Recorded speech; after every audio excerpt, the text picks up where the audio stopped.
Hey guys, welcome back to पेलिनोइया IAS. इस video में हम मार्क करेंगे साउथ ईस्ट एशिया को, जो कि हमारा छोटा सा पार्ट बचा हुआ था लास्ट में। तो ये आखिरी पार्ट है एशिया का जो हम लोग खत्म कर रहे हैं। इसके बाद हम लोग डायरेक्ट इंडिया पे आएंगे।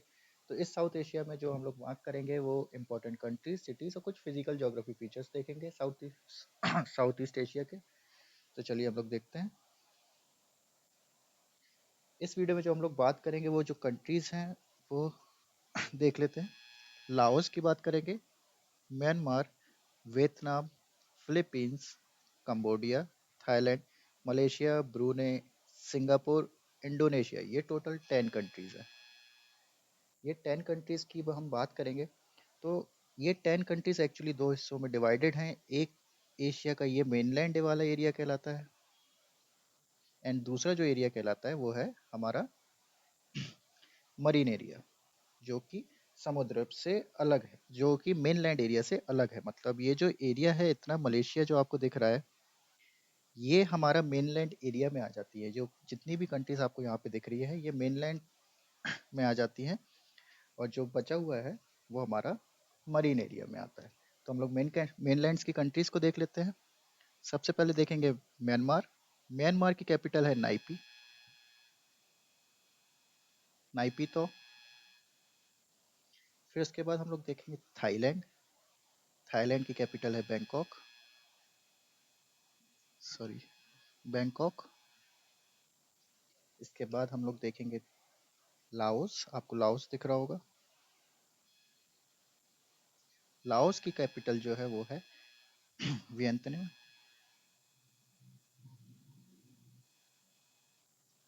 ध्यान रखना है कैपिटल। फिर इसके बाद जो हम लोग नेक्स्ट देखेंगे कंपोडिया। कंपोडिया की कैपिटल जो है हमारी वो है फिनोम पे। यहाँ के नाम थोड़े अजीब से होते हैं, इसीलिए आपको स्पेलिंग्स पे थोड़ा ध्यान दीजिएगा। वियतनाम इजी है, हेनोई। एक पॉपुलर टूरिस्ट स्पॉट है हेनोई। फिर इसके बाद मलेशिया सिर्फ एक ऐसी कंट्री है जो कि मेनलैंड से भी जुड़ी है और मरीन में भी है। तो मलेशिया, मलेशिया की कैपिटल फेमस कोलालमपुर।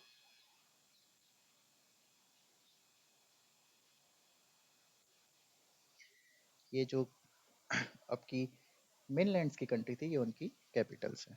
फिर इसके बाद हम लोग बात करते हैं जो मरीन में आ जाते हैं, वो मलेशिया। ये थोड़ा मरीन लैंड पे भी है। फिर उसके बाद हम लोग देखेंगे सिंगापुर। सिंगापुर की कैपिटल सिंगापुर सिटी है, आपको ज़्यादा नहीं देखना इसमें। फिर इसके बाद आपको इंडोनेशिया। इंडोनेशिया की कैपिटल आपको इस जगह पे मिलेगी, जकार्ता। जकार्ता मिलेगी आपको यहाँ पे। फिर इसके बाद आपको ब्रूनेई। ये एक छोटी सी कंट्री है यहाँ पे, ब्रूनेई। तो ये 10 कंट्रीज हैं। और सॉरी, फिलीपींस। फिलीपींस की जो कैपिटल है वो है मनीला। ये 10 कंट्रीज मिलके एक ग्रुप बनाती हैं, एक एसोसिएशन बनाती है। उस एसोसिएशन का जो नाम है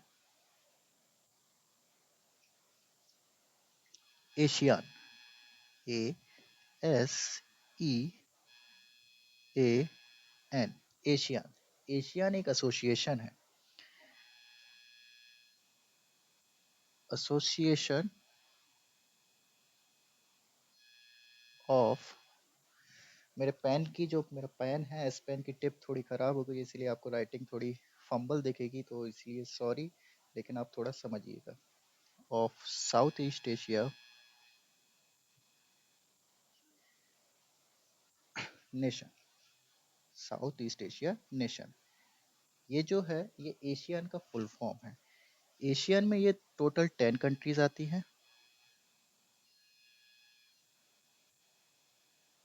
और ये 10 कंट्रीज अपनी बात को ग्लोबली रखती है, इकट्ठा एक साथ होके। तो अगर कोई इनको कोई टॉपिक या कोई बात अपनी रखनी होती है ग्लोबली, तो ये सब इकट्ठा एक टॉपिक बना के वर्ल्ड को रिप्रेजेंट करती है।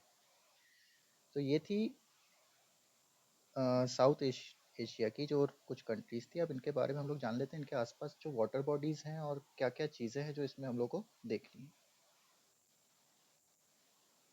देखिए, मैंने आपको बताया था इसमें mainland and marine land, marine area जो था, उस चीज़ को हम लोग डिस्कस करते हैं वाटर बॉडीज़ के थ्रू। वाटर बॉडीज़ की बात हुई है तो हमें वाटर बॉडीज़ देखनी है। जो यहाँ पे जो आपको इम्पोर्टेंट दिखेगी वही मैं बताऊँगा। अंडमान सी याद रखना है आपको वेस्ट में।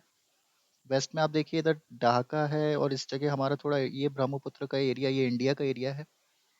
तो इधर नीचे देखेंगे बे ऑफ बंगाल है इसके वेस्ट में, ये बे ऑफ बंगाल है। अंडमान सी के बाद आप नीचे आएंगे तो गल्फ ऑफ थाईलैंड मिलेगा आपको। गल्फ ऑफ थाईलैंड के बाद फिर आपको ध्यान में रखना है मलेशिया एंड ये जो सुमात्रा आइलैंड है, ये इंडोनेशिया। इंडोनेशिया के बारे में मैं आपको बता देता हूँ, चलिए पहले ये देख लीजिए। ये इंडोनेशिया का, मलेशिया का आइलैंड, मलेशिया और इंडोनेशिया के बीच में एक स्ट्रेट पड़ता है, बहुत इंपॉर्टेंट स्ट्रेट है, मैं यहाँ लिखता हूँ। वो है स्ट्रेट ऑफ मलाक्का, ध्यान रखिएगा। ये एक बहुत ही ज़्यादा इम्पोर्टेंट है स्ट्रेट। ये ईस्ट टू वेस्ट एक ट्रेड रूट बनाता है। जब आप ट्रेड रूट देखेंगे शिपिंग्स का, बिजनेस का, जब ट्रेड रूट देखेंगे तो वो रूट यहाँ से होकर ही निकलता है। तो ये आपको ध्यान में रखना है। फिर इसके बाद आप देखिए, ये इंडोनेशिया के बारे में आपको बता रहा था। इंडोनेशिया वर्ल्ड का सबसे बड़ा आर्चिपेलागो है। यहाँ पे अप्रोक्स 15,000 टू 17,000 आइलैंड है। तो वो चीज़ इसको वर्ल्ड का सबसे बड़ा आर्चिपेलागो बना देती है। आर्चिपेलागो मैंने आपको पहले की वीडियोस में बताया हुआ है, अगर आपने नहीं जानते तो आप उन वीडियोस में जाके उनको समझ सकते हैं। इंडोनेशिया की जो कैपिटल जकार्ता है वो जावा आइलैंड पे है। उसी तरीके से यहाँ पे एक आइलैंड है सुमात्रा। तो ये कुछ आइलैंड है। स्टेट ऑफ मलाक्का के बाद आप देखेंगे यहाँ पे जावा सी। जावा सी के बाद आप देखिए साउथ चाइना सी। अब साउथ चाइना सी हमेशा डिस्प्यूटेड रहा है, जैसे कि हम सब लोग जानते हैं। डिस्प्यूटेड क्यों रहा है? क्योंकि यहाँ से चाइना का क्लेम रहता है कि उसकी जो 9 डैश करके जो एक बाउंड्री है, एक जो उन्होंने लिमिट बना रखी है, वो पूरा हक उनका अपना साउथ चाइना सी पे दिखाते हैं। वही जो दूसरी कंट्रीज हैं उसके आसपास की, तो वो भी अपना हक जमाने के लिए रखती हैं। लेकिन जो अनक्लोज के हिसाब से अगर आप देखा जाए, अनक्लोज एक, अगर आप अनक्लोज के हिसाब से, अनक्लोज ये बोलता है कि पहले अनक्लोज का फुल फॉर्म जान लीजिए। United Nation Convention on the Law of Sea, excuse me, United Nation Convention on the Law of Sea. ये बोलता है कि साउथ चाइना सी के का जो हक है वो सबके, जो उसके सब उसके आसपास की जो कंट्रीज हैं उन सबको बराबर इक्वली है। वो अपनी डोमेस्टिक या आइलैंड को मिला के वो साउथ चाइना सी पे अपना हक रख सकते हैं। लेकिन चाइना का कहना यह है कि उनकी जो 9th डैश करके जो उनकी एक ट्रिब्यूटरी है, वो सबसे ज़्यादा चाइना सी पे कवर करती है। इसीलिए ये हमेशा शुरू से ही ये डिस्प्यूटेड सी रहा है। फिर आपको इधर वियतनाम एंड चाइना के बीच में आपको एक गल्फ मिलेगा, गल्फ ऑफ टोंकिन, ध्यान रखिएगा। फिर इसके बाद आपको फिलिपी सी मिलेगा इसके ईस्ट कोस्ट पे। स्लैब सी मिलेगा। स्लैब सी किस किस के बीच में? Philippines, Indonesia. इंडोनेशिया अच्छा आप देखेंगे तो ऑस्ट्रेलिया के ऊपर यहाँ पे आपको एक मिलेगा, पपुआ गिनिया। तो वो आधा पार्ट जो उसका है वो इंडोनेशिया के पास है। तो फिर इंडोनेशिया, फिलीपींस और मलेशिया, ये तीनों लोग शेयर करते हैं, तीनों कंट्रीज ये शेयर करती हैं स्लैब्स सी को। फिर इसके बाद आपको देखना है जावा सी, मैंने आपको बता ही दिया है। तो ये कुछ सीज थी, आपको तिमोर सी देख लेना है, यहाँ पे बांदा सी है। फिर इसके बाद आपको हम लोग आ जाते हैं यहाँ की जो फिजिकल, सॉरी यहाँ की रिवर्स देख लेते हैं हम लोग।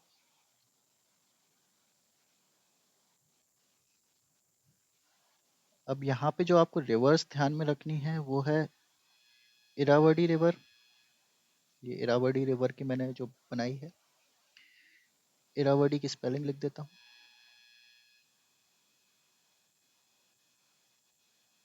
इरावदी रिवर ये म्यांमार में है और ये कहाँ पे गिरती है? अंडमान सी पे। अंडमान सी में इसका माउथ है। फिर इसके साथ साथ आपको देखनी है मेकोंग रिवर। मेकोंग रिवर एक ऑल माइटी मेकोंग वहाँ की पवित्र नदी है, चाइना से आती है। और ये देखिए ये बॉर्डर बनाती हुई आती है अपनी काफ़ी कंट्रीज के साथ, देखिएगा। यहाँ से आएगी ये फिर ये आपको दिखेगा लाओस का बॉर्डर बनाएगी, थाईलैंड का बॉर्डर बनाएगी, फिर यहाँ से वियतनाम पे बनाती है, फिर कंबोडिया में बनाती है, और फिर आके गल्फ ऑफ थाईलैंड में ड्रेन आउट हो जाती है। तो मेकोंग रिवर जो है ये एक लाइफलाइन है यहाँ की जो कंट्रीज हैं ये सब पे जाती है। तो देखिए मेकोंग एक पवित्र नदी मानी जाती है। यहाँ से जो छोटा मोटा ट्रेड रूट है जो इन कंट्रीज को जोड़ता है वो भी माना जाता है। तो उस मेकोंग रिवर आपको ध्यान में रखनी है। फिर इसके बाद आपको देखनी है सलवीन। सलवीन रिवर देखिए, सलवीन, ये है सलवीन रिवर। थोड़ा सा ये बॉर्डर अपना थाईलैंड से टच करती है, लेकिन ये मैक्सिमम म्यांमार से बहती है, तो आपको ध्यान में रखना है। ये म्यांमार की रिवर है, ये म्यांमार की रिवर है, और ये एक ऐसी रिवर है जो कि मेनलैंड चाइना, सॉरी, मेनलैंड से पूरा गल्फ ऑफ थाईलैंड में ड्रेन होती है। फिर इसके बाद आपको ये जो आपको पता, ये जो पेनिनसुला है इसको इंडो चाइना पेनिनसुला बोलते हैं।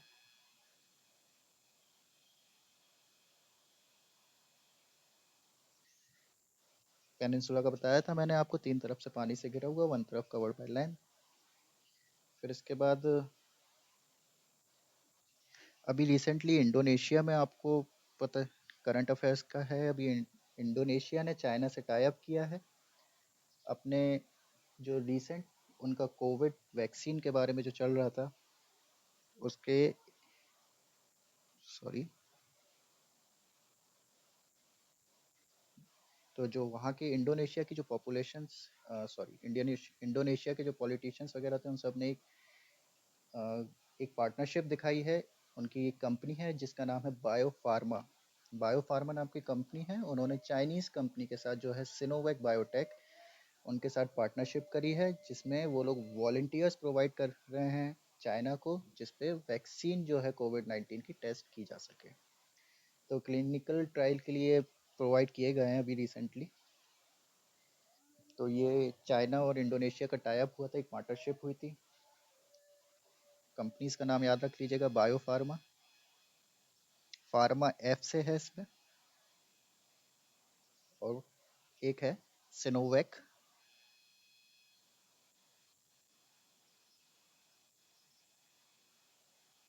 सिनोवैक है, बायोटेक। तो ये दोनों कंपनीज थी जिन्होंने अभी चाइना से, ये इंडोनेशिया की है और ये चाइना की है, इन्होंने अपनी पार्टनरशिप करी है। इंडोनेशिया ने 1600 वॉलंटियर्स प्रोवाइड करे हैं इस कंपनी को, जिन पे कोविड 19 के वैक्सीन ट्रायल्स होने हैं। देखते हैं, अच्छा होता है तो अच्छी बात है। फिर इसके बाद हम लोग आ जाते हैं यहाँ की कुछ फिजिकल ज्योग्राफी पे।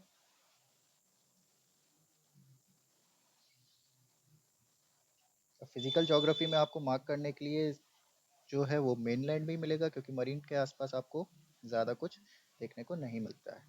तो जो मेनलैंड में आपको ध्यान में रखना है वो है, देखिए, आपको म्यांमार के पास आपको पेन होना है मेरा, हाँ, इस जगह पे आपको एक रेंज मिलेगी, अराकन योमा। फिर इसके बाद इधर ही आपको एक हल्की सी रेंज मिलती है जिसका नाम है पैगू योमा।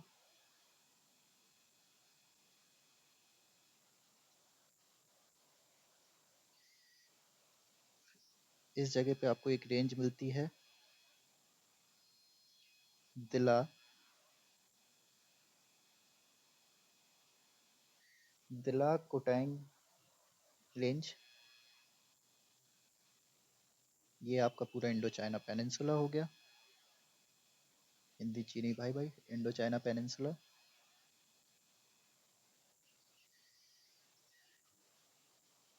तो ये आपको यहाँ के जो कुछ फिजिकल प्रॉपर्टीज़ है, क्योंकि यहाँ से मेनलैंड से क्वेश्चन ही आते हैं ज़्यादातर, जो कि यहाँ के करंट अफेयर से रिलेटेड होते हैं, तो आपको इतना ही ध्यान रखना चाहिए। ये वीडियो कैसा लगा आप मुझे कमेंट सेक्शन में बताइएगा। अगर आप इस वीडियो को पसंद आया तो लाइक करें, शेयर करें, कमेंट करें। Thank you.